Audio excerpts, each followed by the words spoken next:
Halo, selamat datang kembali pemirsa channel Ide Investasi. Saya kembali pada video ini dengan pembahasan beberapa kemungkinan kebijakan ekonomi makro yang akan dirilis dalam 1 atau 2 minggu ke depan. Dan sedikit mereview mengenai inflasi yang terjadi untuk bulan Agustus kemarin, dan juga nilai Purchasing Manager Index yang juga sudah dirilis untuk bulan Agustus kemarin. Channel Ide Investasi ini adalah hanya untuk memberikan gambaran, dan ini hanya adalah komentar dari investor akan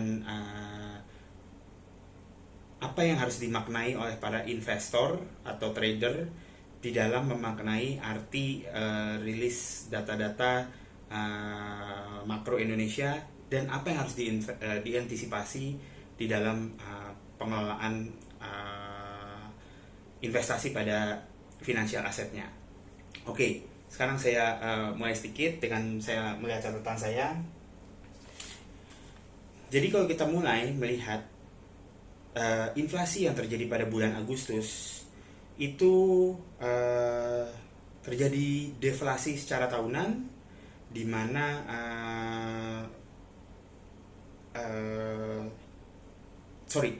jadi terjadi deflasi secara bulanan, di mana pada bulan Agustus inflasi itu nilainya kembali turun menjadi 1,32%.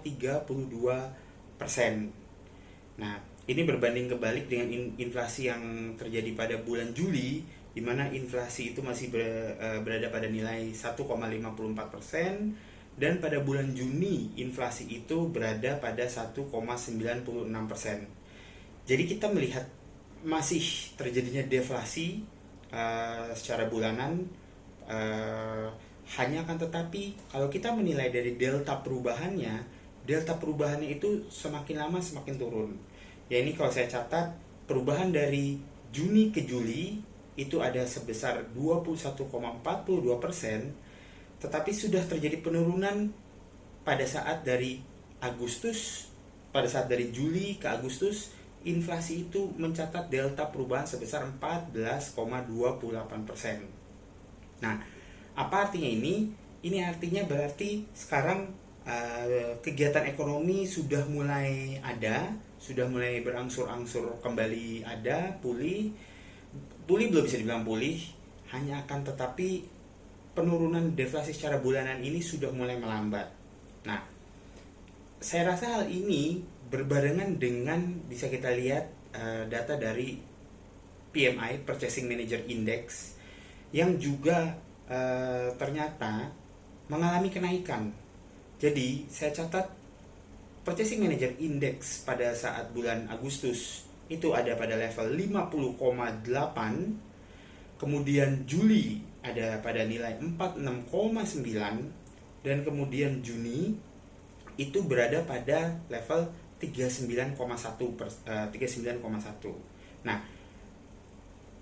deltanya ini adalah membaik. Jadi arti Purchasing Manager Index itu adalah ada sebuah lembaga yang namanya Market, dia mensurvei manajer purchase di beberapa industri yang ada di Indonesia, dan mereka membuat agregator indeksnya.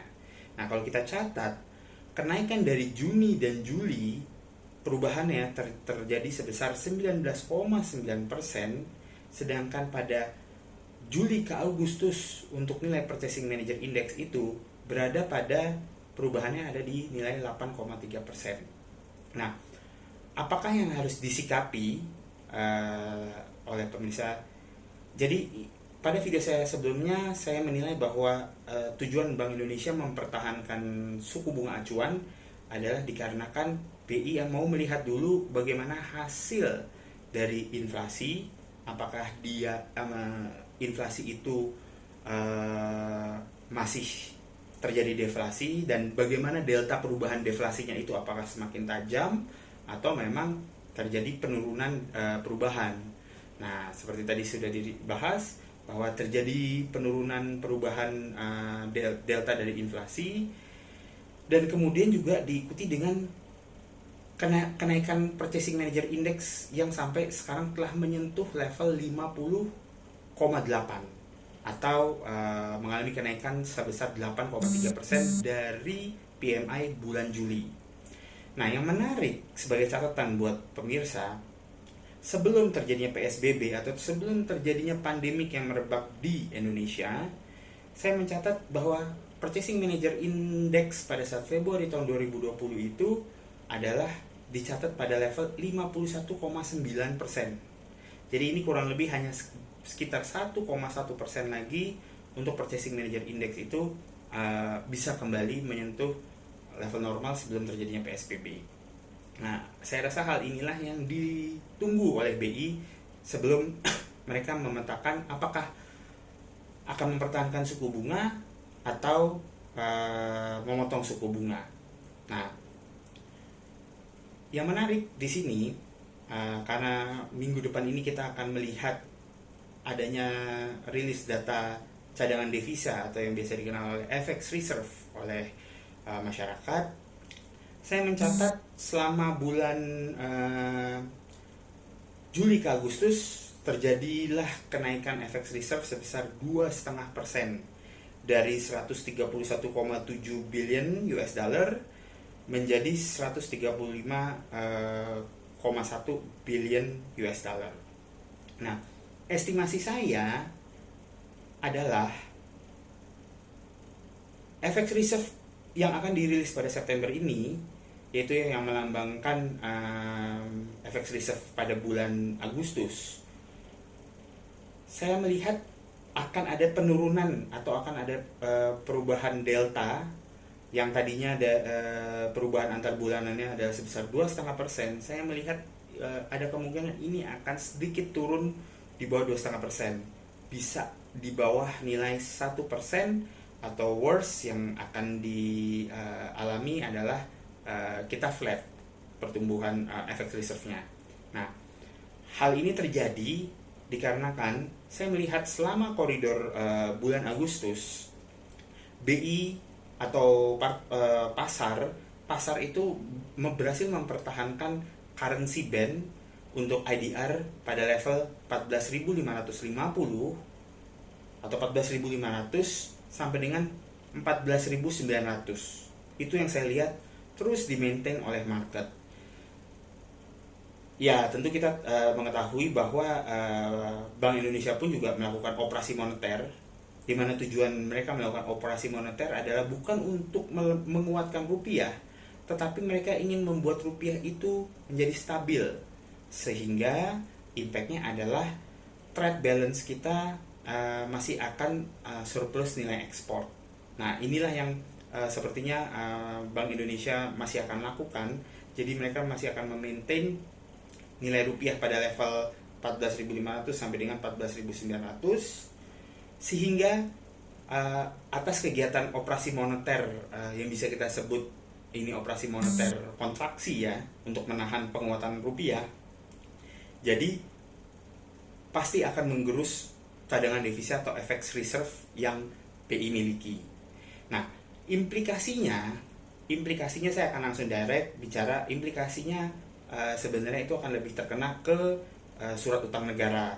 Saya mencatat pada penutupan Jumat kemarin pada tanggal sekitar tanggal 4 September, yield 10 tahun itu ditutup pada level 6,95% dan yield 3 tahun itu ditutup pada level 5,09.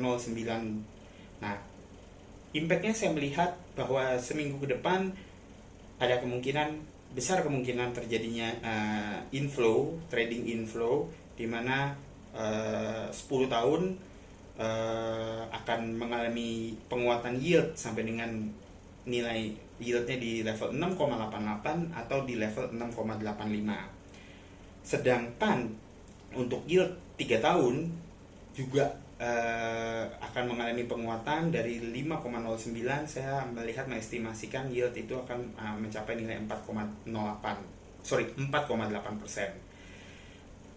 Jadi, tapi saya melihatnya sampai dengan nanti pengumuman BI rate, market itu akan mencoba meminta BI untuk sekali lagi melakukan pelonggaran kebijakan moneternya.